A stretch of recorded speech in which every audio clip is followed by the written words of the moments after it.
I think if I hear you call me Becky one more time, six-pack, I'm gonna pop your tops. All six of them.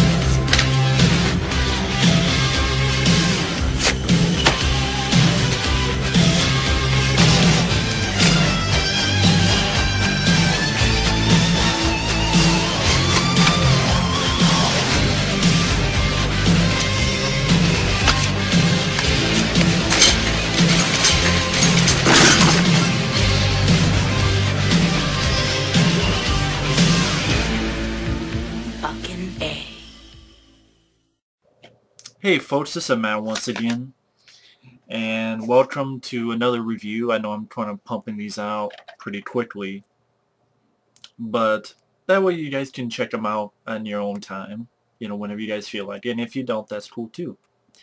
Now, like I said, when I was going to review Total Recall, I was also going to review this film, The Taking of Beverly Hills. Now, this is not a real DVD because this film has never been released on DVD.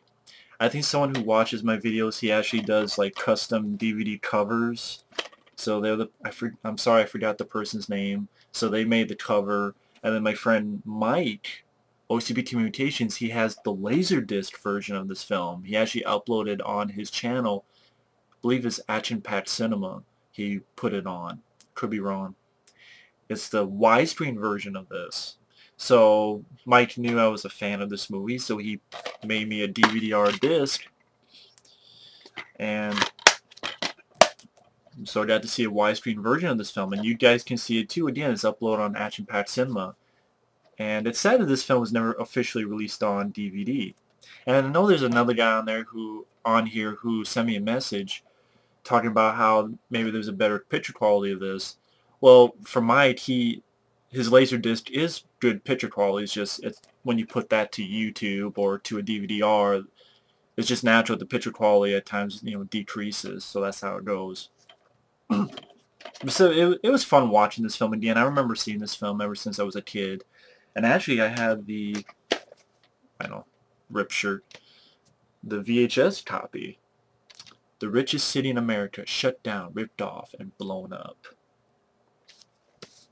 Which actually, this is from New Line Cinema, New Line Home Video. Basically, what happened was this film was going to be released by Orion Pictures. Now, the reason it didn't was Orion Pictures was going to release this in the summer of 1991. But because of bankruptcy, they couldn't do it, so Columbia got the rights to the film, and they didn't do much with it. I think it was released in October of 1991. And they only put it in very, very limited release. So it had no chance. I mean, it made like $900,000 when all was said was done, which is very pathetic. $900,000. I mean, there are so many worse films I've seen that have a DVD release, let alone a special edition, and they were flops. Big flops. Gigantic flops. The Adventures of Pluto Nash. Yes, I know, that came out. But still, that's a DVD with features. But even if you go back, okay, let's not even talk about newer films, because if it's a newer film, they don't put it on DVD, more than likely with features. But there are films in the past that they put on DVD. Howard the Duck got special edition DVD. It wasn't on VHS for a while, but it got a DVD, and it has features. So Hudson Hawk was a big flop, but it got a DVD with features. Supergirl. I can't even say that's part of the Superman franchise. It's Supergirl. They got a DVD with lots of features. Well, some features. But anyway, New Line Home Video released this, and for the most part, this is where most people could only find this movies on videotape. But thankfully now I have a DVD-R Now, the film is directed by Sidney J. Furie. If that name sounds familiar, the guy's directed a couple stuff. He directed The Boys in Company C, which actually Stanley Kubrick liked that film. It's a war film with Stan Shaw. And Stanley Kubrick, I believe he said that that was what helped him do Full Metal Jacket. But other films he did, I think I would like to say his most famous one is Iron Eagle. I think that's, if you look at his films, like, oh yeah, Iron Eagle. Superman 4, which I'd probably say is his worst film, at least that I've seen so far. Other films, he did 2 films with Dolph Lundgren, Detention and Direct Action, which I think Direct Action is the better of the 2, although it has a very horrible opening credit sequence, but if you just bypass that and go into the movie, it's actually a fun, straight to the point Dolph Lundgren flick. But Taking of Beverly Hills with Sidney J. Furie's, I guess he filed this after Superman 4 and Iron Eagle 2. Didn't realize he did Iron Eagle 2. And he wrote Iron Eagle 3, and then he came back to direct Iron Eagle 4. Wow. But either way, I just want to look up some info. There's a 4.6 on IMDb, which I think that's a little too low for this film. The Taking of Beverly Hills, it stars Ken Wahl. Not many people probably know who Ken Wahl is. He was on this TV show called Wiseguy, which lasted a couple seasons. And unfortunately, he hasn't acted much. I know he was in a film called The Wanderers, which a few people have told me about. I haven't seen that film. He was on a TV movie. I forgot what it was called, but I remember not liking it. God, I forgot what it was called already. Unfortunately, what happened was, oh yeah, he was in the Dirty Dozen, The Next Mission. This film called The Soldier, which I haven't seen. The Gladiator, that's the TV movie I'm thinking of that I saw bits and pieces I didn't really care for. But most famous from the TV show Wiseguy. And the bad thing is, he had an accident where he fell down some stairs and he hurt his neck. One thing led to another, and it just would never go away. He would just have horrible pain with his neck, and he didn't act much after that. He, I think, did like a Wiseguy TV reunion, and then like hasn't acted since, which is too bad because I like this guy. I'm not saying he's the best actor in the world, but he has a presence. I liked him. I need to say I like Ken Wahl. I think he did a fine job. Long story short, you have Ken Wahl as Boomer Hayes. It's 1991. Awesome name, Boomer Hayes. He is a football player, quarterback, and he meets up with this woman played by Harley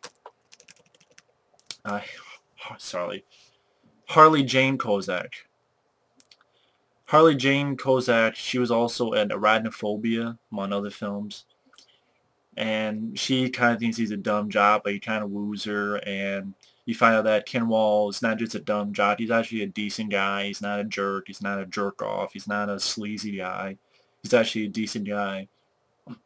We're introduced to Robert Davi, who's this billionaire guy who we find out is going to be the main villain. Robert Davi, he was the villain in License to Kill. He was in Maniac Cop 2 and 3. You've seen Robert Davi. Predator 2 he was in. But basically one night, there's a chemical spill in Beverly Hills, or so we think. What we find out is that it's been faked by a bunch of cops who they were fired or they used to be cops, and they've gotten together, and you find out Robert Davi is running the whole thing to fake this chemical spill, get the people out of there, you lock up some of the cops, and rip off Beverly Hills, steal all the shit. But they forgot about Boomer Hayes. He's still in his house. In fact, Harley Jane Kozak is like, oh, dear Boomer. And of course, they're like, Who's Boomer? Oh, it's probably just a dog. Which that actually makes sense because Boomer does sound like it would be a dog's name. So that's what, and since I'm like, yeah, I can understand that. Um, but then you have this other guy who's a cop played by Matt Frewer. This is a guy, he was the neighbor in Honey, I Shrunk the Kids. He was in Matt's Headroom, Lawnmower Man 2. Matt Frewer been in quite a few stuff. He's with the bad guys, but when he finds out that they're actually killing people and willing to kill people, he's not down for that. So he saves Ken Wahl's character, and they join up together to try to get out of Beverly Hills. And the rest of the movie is basically them trying to get out of Beverly Hills to warn someone to get out alive, and the bad guys chasing them down. And from time to time, you go back to this hotel that Robert Davi's at, and the people who are evacuated, including Harley Jane Kozak, they're at the hotel. And she's basically following Robert Davi and finds out that he is actually the guy behind the whole thing. Now, the film itself, I'm going to read this right here. The film was picked up for theatrical distribution by Columbia Pictures after original distributor Orion Pictures ran into financial trouble. The film was given a limited release in the fall of 1991, grossing $939,000.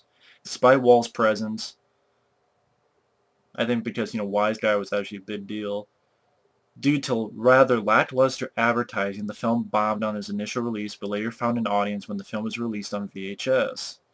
I think there is an audience for this on VHS. I've seen people talk about it, and they go, oh yeah, Taking of Beverly Hills, I remember seeing that. Hell, it was funny, they even made a computer game in 1991. That's weird that they actually made a computer game off this from back in the day. But I do have some problems with the film, mainly that it kind of takes a little too long for Ken Wahl and Matt Frewer to get together. It's like over half an hour. I think it was like 36 minutes or something, which is a little too long for a 90-minute movie. The only other problems is if you use logic in this movie, you're probably you can nitpick it to death because, they're stealing stuff from Beverly Hills, which actually I found out, which I'll get to this at the end, that piece of information which I thought was interesting, if I can find it now.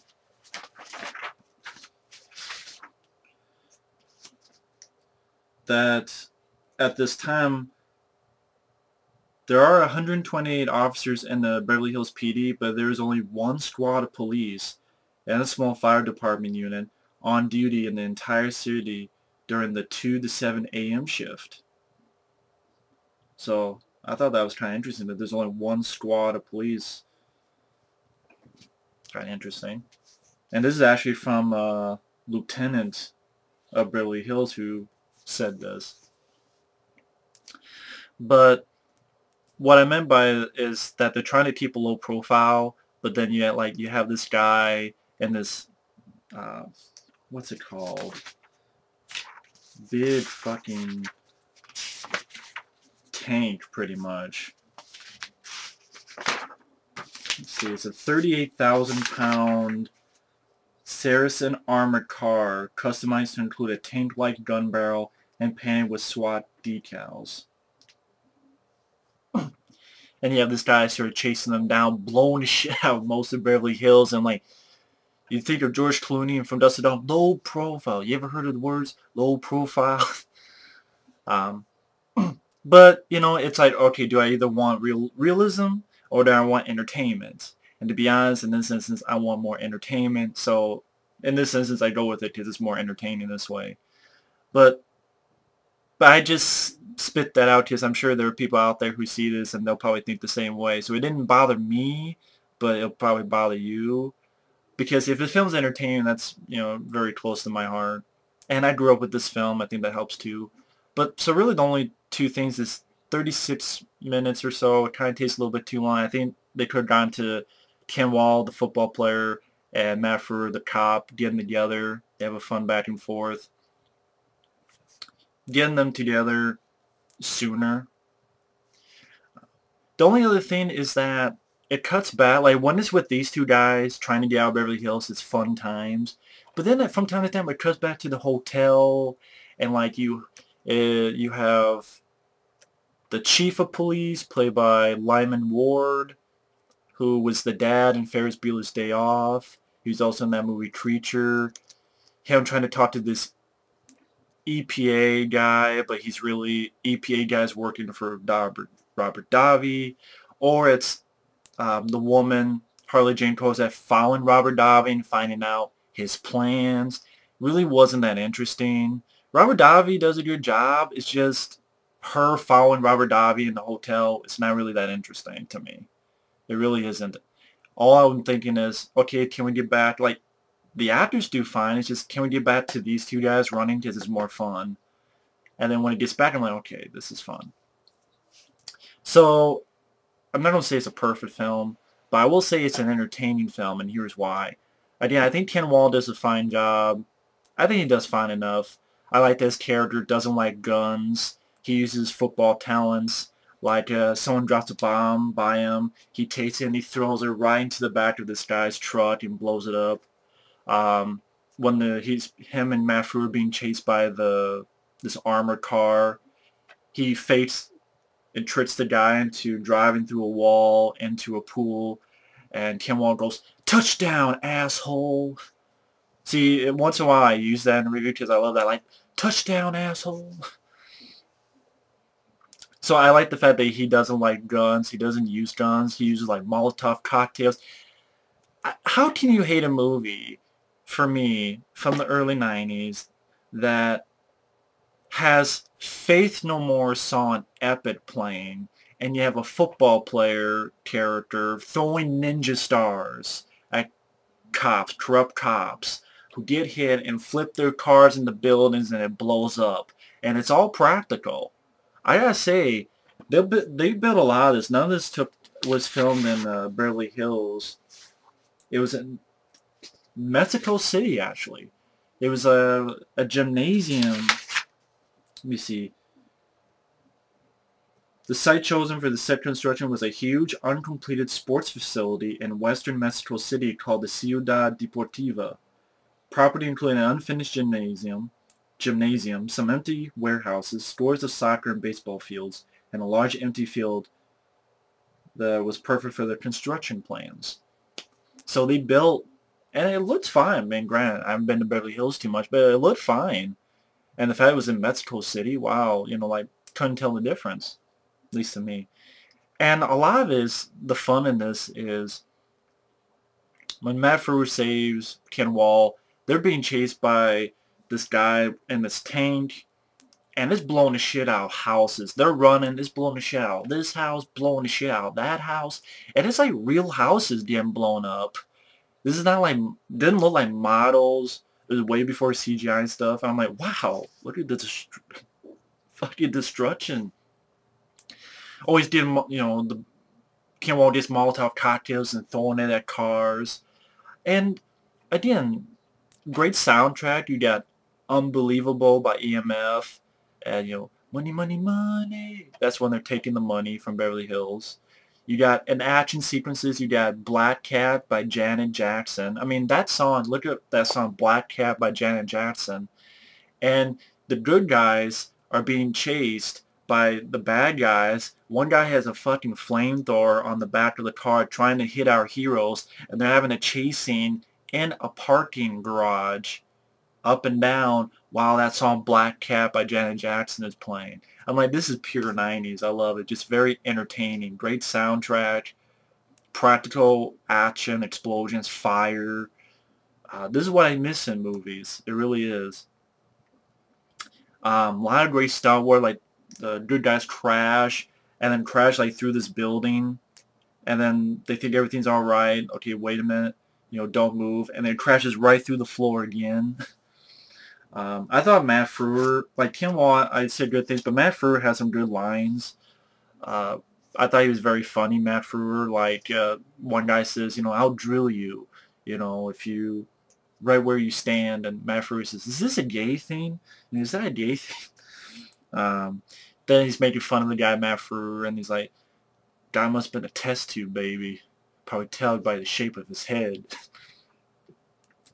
Or like before he stops these people, like before everything goes on, he's like, sir, are you wearing a condom? Just so you know, this is a safe sex zone.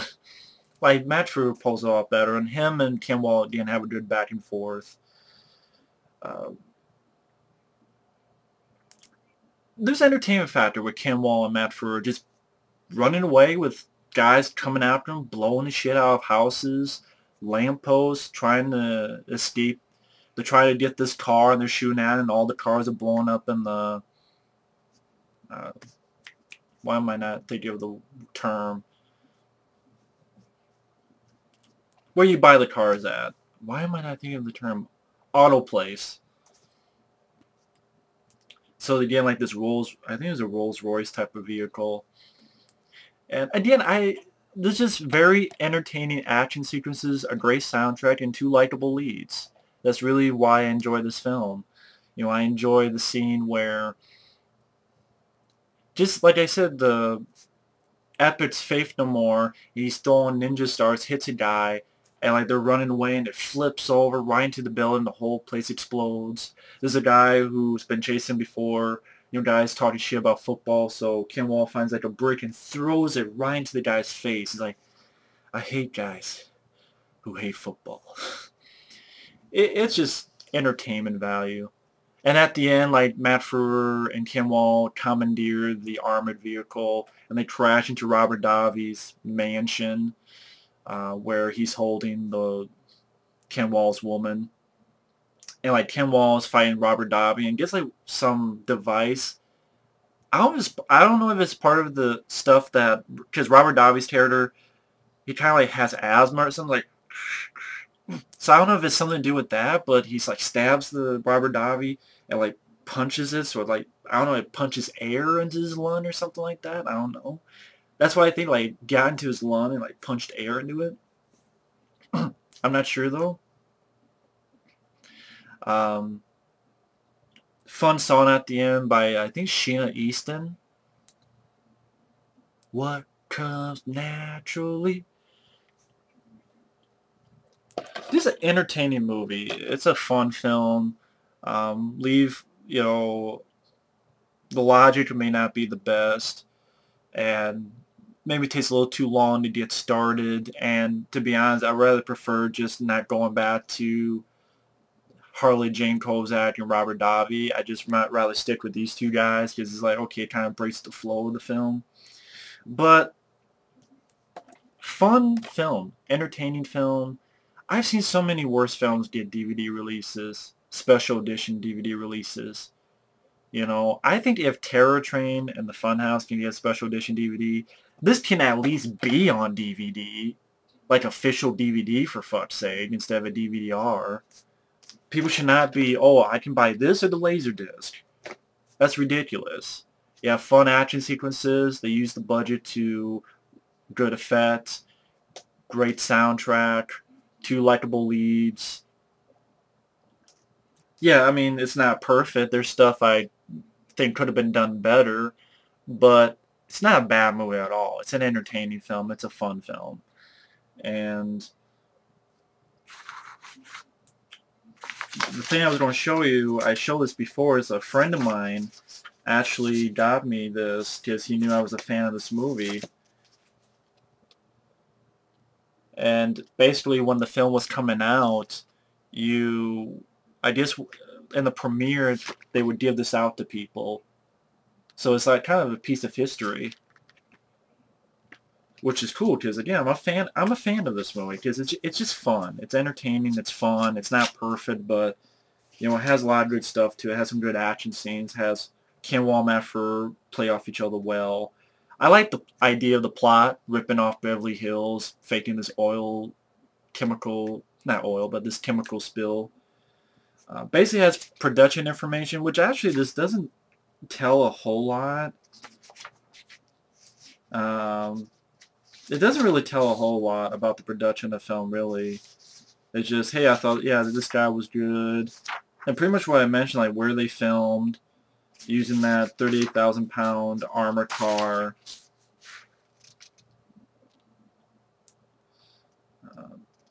For the next 6 weeks, machine gun fire and explosions ripped through the property, and one by one every building was put to the torch. Lamont's wonderful set constructions were reduced to mounds of charred and splintered wood. Yeah, a lot of stuff does get blown up in this movie. Once Rodeo Drive was reduced to charred rubble, Furie's crew left the Ciudad Deportiva property and journeyed to various locations in Mexico City for additional sequences. It wrapped up in June 1990, and the unit returned to LA for a week of matching exteriors.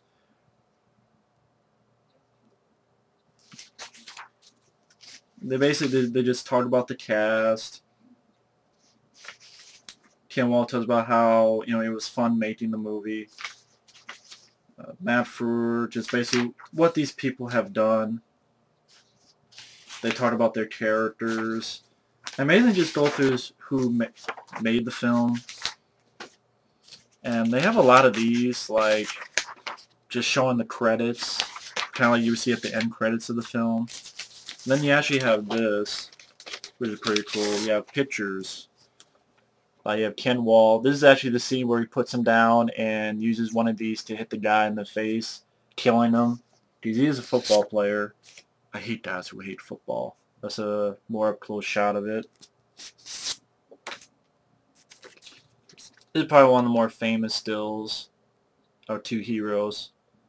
They really helped the film too. It just, entertaining film. If you like action films from the 90s, you do it to yourself to see the Taking of Beverly Hills. This is our villain, then our Harley Jane Kozak.